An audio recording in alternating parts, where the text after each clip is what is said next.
Hello my beautiful people, তোমরা সবাই কেমন আছো?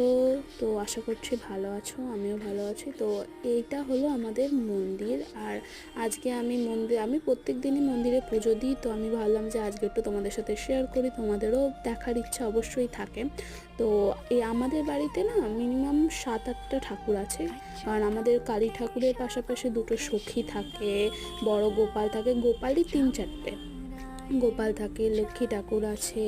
সব ঠাকুরই প্রায় মন্দিরে আছে, প্রতিষ্ঠিত মন্দির বলে সব ঠাকুরই রাখতে হয়। আর আজকে আমি তোমাদেরকে গোপালকে আমি কিভাবে পুজো দিই, সব ঠাকুরকে তো একসাথেই পুজো দিই, গোপালকে আমি কিভাবে সাজিয়ে গুজিয়ে পুজো দিই সেটাই তোমাদেরকে দেখাচ্ছি।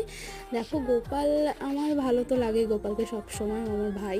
তো গোপালকে আমি বেশি সাজাতে পারি না, যেটুখানি সম্ভব পারি। জন্মাষ্টমীতে একটু ভালো করে সাজাই, তাও হয়ে ওঠে না, সময় হয় না আসল কথা। তো আমাকে বলো যে আমাদের ঠাকুর মন্দিরটা তোমাদের কেমন লাগলো।